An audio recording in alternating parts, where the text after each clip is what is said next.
Madam Speaker,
La séance est ouverte.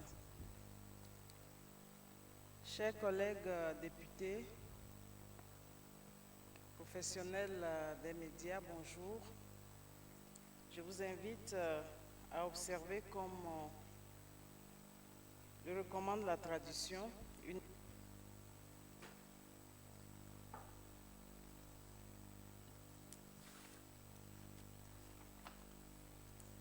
minute of silence dedicated to prayer and meditation.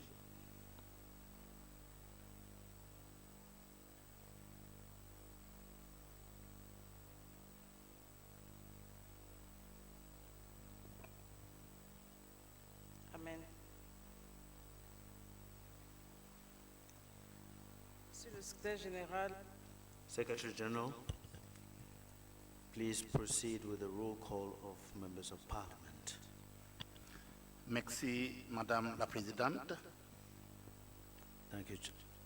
Ni Sidi Mohammed, Honorable Wase Ahmed Idris, Honorable Sani Malam Shaibu Bukare, Honorable Ibrahima Memunatu, Honorable Pinto Ajasatu Kamara, Honorable Abiente Dagumi Awaji Inombek, Honorable Abdul Aziz Ayaba Musa, Honorable Adamu Abdu, Honorable Adeyemi Smart, Honorable Edu Johnson Kwaku, Honorable Afenyo Markin Alexander Kwamina, Honorable Agbandao Kuno Nahu, Honorable Ahi Samson, Honorable Aka Ekwe, Honorable Akwashiki Godia, Honorable Alime Kena Francis Asekame, Honorable Adipi Senanu Kuku, Honorable Ameya Charmi Kwasi, Honorable Asin Eme,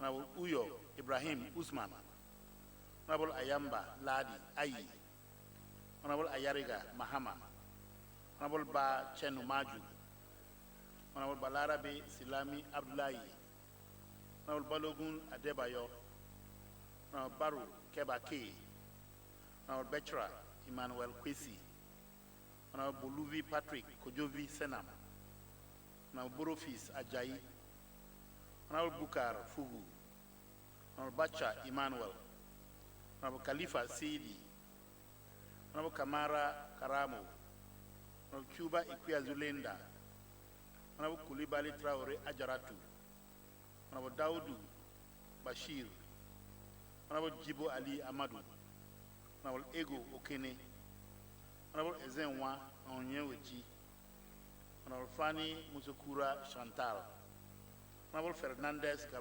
Alfredo Gabriela, Honorable Gabasawa Nazir Adua, Honorable Bocho Maxel Mone, Honorable Nyagajomo Koun, Honorable Numu Tisan Burema, Honorable Gobir Ibrahim, Honorable Idi Ango Usman, Honorable Ndi Masiani, Honorable Isa Murtala, Honorable Isa Salifu, Honorable Isa Mayaki Ramatu, Honorable Jalo Samba, Honorable Jeng Matar M, Honorable Kaipe Jonathan, Honorable Kamba Abdullahi Umar, Honorable Kulawole Teyo, Honorable Kumwe Kunan Rene, Honorable Magazi Mohammed, Honorable Manly Spain Ajibola, Honorable Masekwa Clarence Kotumumulu, Honorable Mediga Fagla Sedami Rumarik, Honorable Inshalia Haruna, Honorable Mustafa Lekan, Honorable Nabie Nimaye, Honorable Ndoy Suleiman, Honorable Ndume Mohamed Ali, Honorable Njai Fatumata, Honorable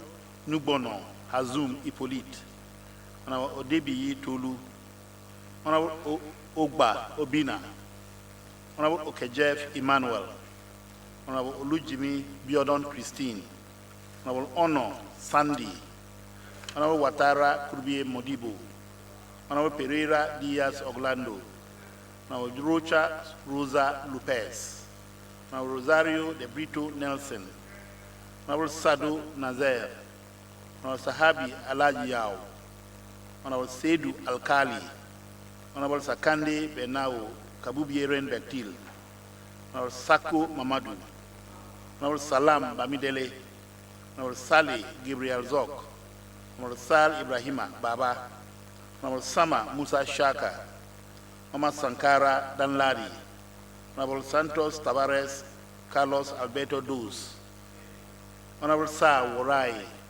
Honorable Sawadu Salifu, Honorable Sise Veronica Kadi, Honorable Sanyong Hajafata, Honorable Snow Jr. Edwin Melvin, Honorable Suarez da Costa Isa Filomena Pereira, Honorable Soklinge Senu, Honorable Sila Adama, Honorable Teu Oluyemi Adewale, Honorable Tapsoba Thibaut John Paul, Honorable Umweji Michael, Honorable Vilan Abdullahi, Honorable Yusufu Abdurrahmani Bida Nuhum, Honorable Zago Stephen J.H. Madame la Présidente, la liste est épuisée.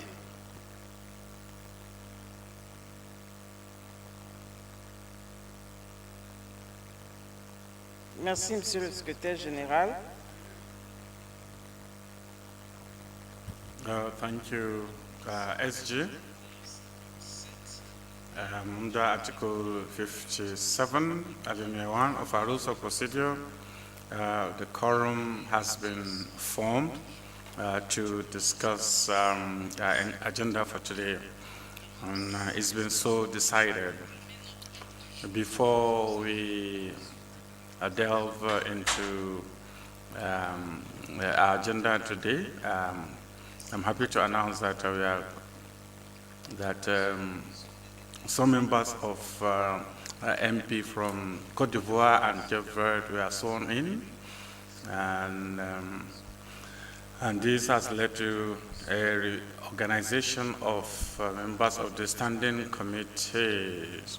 Honorable Ajaratu Coulibaly, the chair of the Infrastructure Committee, Honorable Shantami, the Vice Chair, the Legal Affairs and Human Rights, Honorable Sako Mamadou, First Rapporteur of the Public Accounts Committee, Honorable Konari Nikumo, First Rapporteur of Education, Science and Culture Committee, Honorable Agboshu Marcel Moni, Member of Telecommunication and Technology Committee, Honorable Aka Hervé, Member of Customs and Free Movement Committee, Honorable Nyangat Jamu Kone, Member of Political Affairs, Peace and Security Committee, Honorable Olanda Pereira Diaz, Chair of the Committee of Health, Honorable Rosa Perez Osha, Second Rapporteur of the Committee on Education, Science and Culture,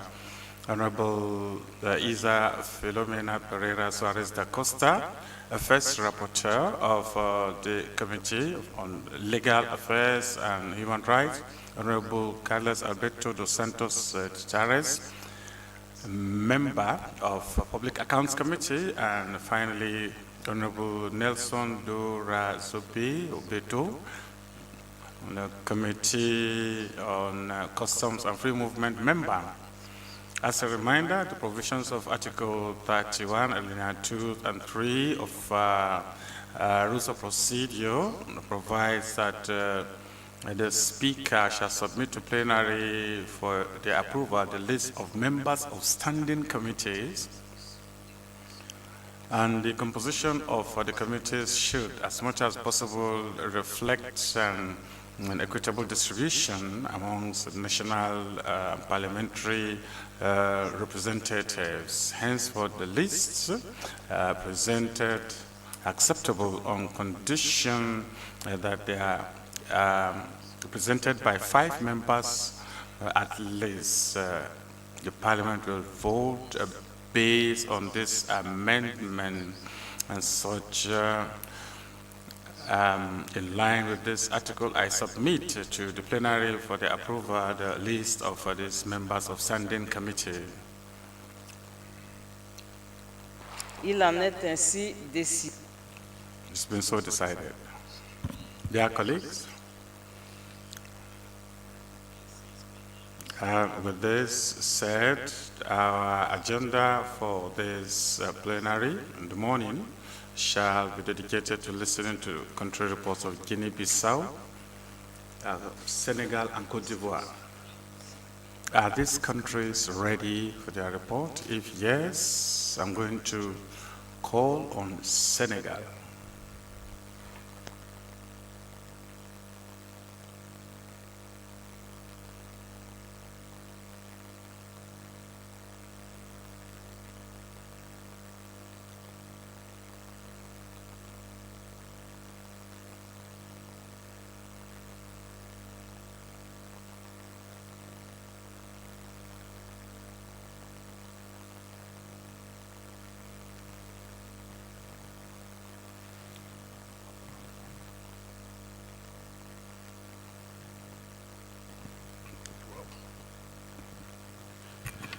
Merci, Madame la Présidente. Thank you, Madam Speaker.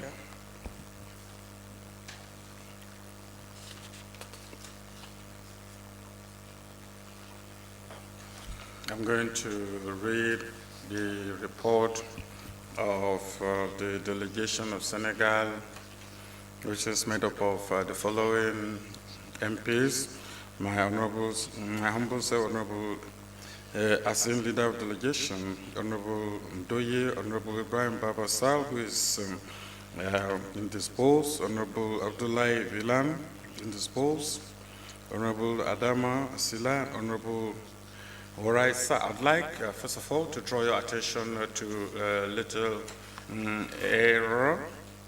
Instead of 13th November to 18th December, it should be to 12th December.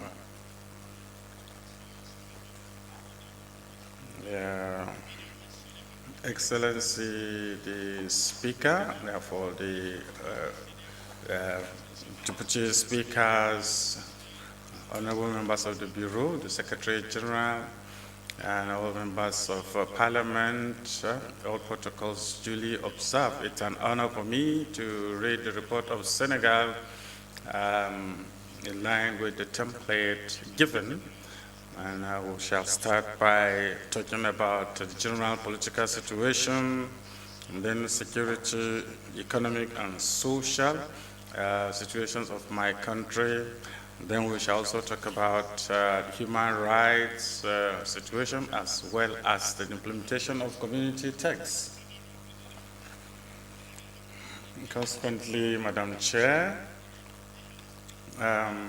the members that are expected to respond to community guidelines as established by our regional, sub-regional institutions. Like most countries, naturally, the Senegalese is expected to talk about its political, economic, and social situation, and beyond that, other themes will be discussed in line with the template that is with particular emphasis on COVID-19, as well as all its attendant impact. Permit me, first of all, to express my sincere gratitude and appreciation for supporting the delegation from Senegal, I bring you the greetings of Honorable Mustafa Inyas, the Speaker of the National Assembly, and then President Macky Sall, who have expressed the commitment of our country supporting sub-regional bodies. On the political situation, we are going to talk about policy dialogue framework. The new framework, like I did say in June, is the same, established by His Excellency President Macky Sall, the President of the Republic, who made it possible to calm political tensions that were perceptible after the presidential elections of February 24, 2019. In this regard, the meeting conducted by the Minister of the Interior on May 19, 2019, brought together political actors to discuss the draft terms of reference. The participation of the majority of political actors made it possible to launch an important process of political and social dialogue till today. Senegal, you should recall, beyond its legendary hospitality, Teranga is traditionally known as country of dialogue. The President, Macky Sall, continues to receive and listen to each of the leaders of the presidential and opposition party. Following these meetings, he granted several requests made by the opposition for the appointment of a neutral, independent, and consensual figure, assisted by other personalities of the same status. This process led to the establishment of a committee responsible for steering the dialogue. Fundamentally, the national political dialogue, which is fundamentally democratic, is undoubtedly one of the greatest manifestations of the goodwill of both the President and political actors in general to maintain peace, stability, and social cohesion in the country. Among the various not untied by this political dialogue are the procedures for electing mayors and local elections initially scheduled for 2019 to 23 January 2022. One of the important results is the transition to direct universal suffrage for local elections, a reform which should nevertheless be accompanied by a redefinition of the prerogatives of mayors in relation to Act 3 of decentralization. The revision of all the texts that should accompany such a change led to the postponement of the elections in a consensual manner on 23 January 2022. The other pressing issue which is on the verge of being resolved is the appointment of the leader of the opposition. In any case, what is important to remember in the context of political dialogue is that Senegal has made an important democratic leap thanks to the joint commitment of all political actors and embodied by the President with the support of civil society and religious communities of all faiths. On elections, as pointed out above, local elections have been postponed due to some organizational issues. They need to adjust legal text, mostly on the proposal of opposition parties. As we speak, there is a presidential decree setting 23 January 2022 as the date of local elections. Other major political developments. Other political activities include the release of Khalifa Abubakar Sall and the meeting in 2020 between the former president, Mr. Abdoulaye Wade, and his successor, President Macky Sall, during the inauguration of one of the biggest mosques in West Africa. Masaliku Jinan, the initiative under the leadership of the Caliph General of the Maurits, Serene Muntaka Basiru Mbaki. This again demonstrates the important role of the religious leaders of all faiths which they play in ongoing quest for social peace. These two acts by the President of the Republic have greatly contributed to the calming of the political climate with the reconsideration of the posture of each party. Indeed, the interactions between the former and current President of the Republic are the result of a long-standing request from all components of the society and give a strong signal as regards the consolidation of our democratic and social achievements. In a nutshell, Senegal is on a track in terms of managing its political framework, and this as a result of the efforts made on both sides to maintain a social climate which goes beyond promoting democracy, which is a particular mark of our country in the sub-region. In view of the foregoing, it is surprising to see Senegal being reprimanded by the ECOWAS Court of Justice over the sponsorship system it has adopted. Contrary to the sponsorship practice elsewhere by the system of electors, which favors the majority party in major institutions, Senegal has chosen citizen sponsorship, which comes from the entire population without any discrimination, and which has the advantage of eliminating in any democracy any hint of fanciful candidacy, and which in fact reduces the unnecessary number of candidates, as was the case in 2017 with the legislative elections of 47 lists, and also to significantly reduce the cost of elections. For the candidates, this involves garnering the sponsorship of 0.8%, 1% of the electorate of 52,000 signatures spread over at least 7 of the country's 14 regions with a minimum of 2,000 per region. This mentoring is not in force for local elections. However, it is worth mentioning the demonstration of March 2021 following the arrest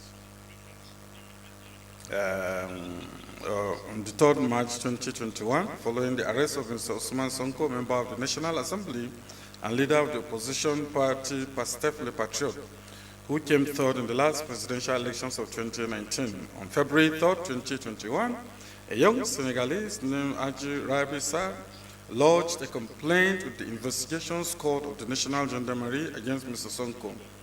It should be noted that the government has never been involved in this judicial case because it respects the separation of powers. The government only ensured that the rights of each of the two parties are respected. The investigation initiated in accordance with the relevant procedure was to enable the gendarmes, after hearing the complainant, to take the statement of the respondent. When summoned, Mr. Sonko hid behind his parliamentary immunity to turn down the invitation by the gendarmes. In accordance with the laws and regulations, his parliamentary immunity was lifted, allowing the proceedings to be continued by the investigative judge who summoned him for hearing on March 3rd, 2021. On several occasions, Mr. Sonko said that he would not answer the judge before changing his mind. He finally agreed to comply. However, he used stratagems to mobilize his supporters, organized delay tactics by mobilizing the public to avoid appearing before the judge, or at least to go on his own conditions, thus in violation of the ban on gathering as part of the state of health emergency decreed in the fight against COVID-19. Mr. Sonko and his bodyguards have resisted the injunctions of security forces and other, thus seriously disturbing public order and installing violence in certain areas, and particularly in Dakar. Underlying the riots, the demonstrators took to the streets to express their poor living conditions and their frustration exacerbated by the impacts of the economic crisis, aggravated by the effects of COVID-19 on the daily lives of Senegalese. This situation has resulted in job losses for young people and women, and especially in the restriction of freedoms imposed by the curfew and ban on gathering of all kinds. Despite the violence observed among some of the demonstrators, the defense and security forces, as seasoned professionals, were able to handle the situation with discernment as well as maintain order. In his capacity as the father of the nation, President Macky Sall addressed the nation, and his speech was commended as a factor for peace and serenity in Senegal. In his address, he reiterated his commitment to providing strong, effective, and lasting solutions to the concerns and living conditions of our compatriots, and the youth in particular. The head of state has thus taken measures concerning, on the one hand, the reduction of the curfew linked to the state of health disasters in the regions of Dakar and Thiès, and on the other hand, support for youth to respond in a substantial and urgent manner to training, employment, and funding needs of projects to support youth and women's entrepreneurship, as well as the informal sector. More than 10,000 jobs, including 5,000 teachers in funding for youth and women's projects. On the security situation in Senegal has so far been stable compared to the overall situation in the region. It was marked in 2018 and then in 2021 by the trial of Imam Dao and the Sonko demonstrations accused of terrorism. Currently, calm has been restored. However, Senegal is on alert in the face of happenings in neighboring countries. Regarding the series of crimes and violence against children, measures have been taken by strengthening local security and also through communication based on sensitizing parents. It is important in both cases, the government has taken stringent measures to aggressively tackle all forms of violence against the masses, whether indigenous or exogenous. It is in light of this situation that the number of local police stations has increased in several districts of Dakar and other regions, such as Pasel, Gedouaye, etc., and new border posts have been set up and reinforced. Specific counter-terrorism measures. As part of the fight against terrorism, the President of the Republic signed in Paris the Christchurch Appeal against the dissemination of terrorist content online. With a view to becoming a leader in the fight against cybercrime, Senegal has set up a special cybercrime division within the judicial police. And I'm happy to inform that at the time of preparing this document, just yesterday, a center dedicated to this mission was being inaugurated. On the fight against insecurity, a cyber security school with a regional vacation currently housed at the National School of Administration pending its transfer to the new urban center of Diaminiado was opened. Also, Senegal's hosting of the 6th edition of Peace and Security Forum in Africa on November 18th and 19th, 2019 has greatly contributed in this dynamic fight against terrorism in all its forms. The 7th edition of the said forum, scheduled for the last quarter of 2021 on the theme, The Challenges of Stability and Emergence in Africa in a post-COVID-19 world, will undoubtedly consolidate the major place of this event, the continental agenda. A status of operation of the National Small Arms Commission. The National Commission on Small Arms and Light Weapons has continued to work towards communicating and sensitizing on the possession and use of small arms. In its approach, it's also concerned with enlightening citizens in the current context that will place Casamance at the forefront of trafficking and possession of light weapons. However, the work carried out shows that the reality is quite different, since on the fringes of the first day of restitution of the activities on the campaign to raise awareness, seizure, marking and destruction of SALWs, the actors of the Commission maintain that light weapons are to be found almost everywhere in Senegal. It is therefore the conflict situation in the Casamance that has led to the stigmatization of the southern region. However, only in-depth studies could confirm this assertion, as well as the number and type of SALWs. The problem is more pronounced in urban areas, but not of alarming proportions. However, a plea has been made to amend Act 6603 of January 18, 1966 on the general regime for arms and ammunition, as well as its implementing decree. These amendments take into account certain types of weapons that go beyond the 7 categories of weapons contained in the former text, and also take into account certain types of dynamite, ammunition, and other related materials. However, while awaiting the amendment, the National Commission for the Fight Against the Proliferation and Illicit Circulation of SALWs, under the aegis of the Minister of the Armed Forces, continues to intensify and rigorously sensitize people on the act respecting weapons. Other security threats or threat situation. Senegal is currently in a stable security climate as there are no palpable threats. This does not mean that the authorities are not on the alert to the issue given the sub-regional context.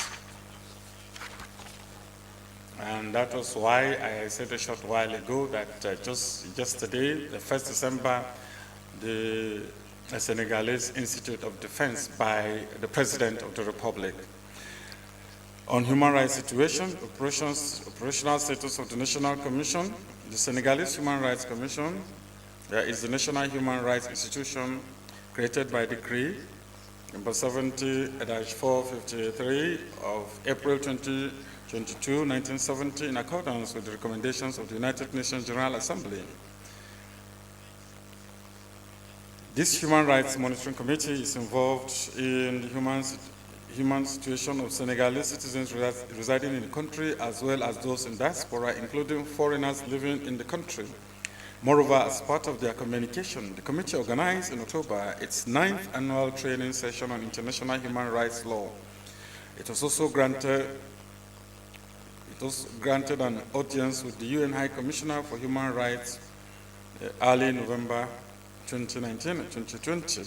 A status of compliance with promotion of fundamental rights and freedom of press and opinion. Respect and promotion of fundamental rights and freedom is no longer a debate in Senegal. Indeed, democratic and legal systems are such that it is possible for any Senegalese to freely express his or her point of view in the various forums without any fear. This freedom is, however, limited as in any state. This recalls the sacred principle of the equality of all citizens before the law. Specific measures and situations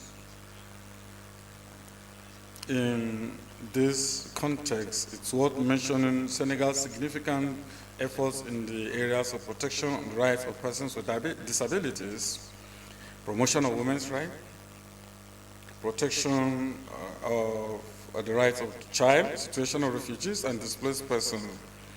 As we speak, in Senegal, a national Day for the Disabled has been decreed. With respect to women, Senegal has nothing to prove about its protection of women's rights. And status of community texts. Senegal as a country has always aimed to ratify all community texts. More than 55 texts have been ratified to date, which makes Senegal to be among the first member states. This dynamic remains constant insofar as elected officials continuously advocate for ratification of texts. Even though it is sometimes difficult to reach a consensus in the current political context, it's important to point out that Senegal is in line with most of the community texts. Specific situation or measures on the implementation of the community text. It's about the free movement of persons and goods on the one hand, and the fight against corruption and money laundering on the other. The free movement of persons and goods, the fight against corruption and money laundering are at the heart of the activities of Senegal. On state of implementation of community programs and projects, infrastructure and transport projects, ECOWAS trade liberalization scheme. Senegal is fully implementing the provisions of the ECOWAS trade liberalization scheme TLS since January 1st, 2004. And this is ongoing till date. Within this framework, the authorities have put in place all the institutional mechanisms necessary for the effectiveness of the rules on the definition of products, origin, the allocation of approval and certificates of origin. Thus, the National Accreditation Committee is functioning satisfactorily and playing its role in examining applications from companies for accreditation to the SLE. Currently, the minister in charge of ECOWAS is working to list Senegalese companies with import-export capacities which have not yet been approved by the SLE due to their lack of knowledge of this instrument and or of the procedures of requesting approval. Hold a training session for operators previously identified on the SLE. They will be provided with information on the benefits of the scheme as well as advice on its membership procedures. Help them prepare the accreditation application files which will be submitted to the National Accreditation Committee. Implementation of the Common Agricultural Policy ECOWAS. Senegal, like other member states, has developed its national program for agricultural investment, food security and nutrition, aligned with the CAADP and ECOWAS Common Agricultural Policy ECOWAP. This process was officially launched on February 16, 2017. The technical validation of the program document took place on 10th and 11th December 2018. Since then, this policy has guided the choices made by the Senegalese government. Community gender-based programs in relation to the competent services of the Ministry of Women, Family, Gender and Child Protection. The ECOWAS National Office ensures the coordination and monitoring of the program's implementation of ECOWAS Center for Development of Gender in Dakar, focusing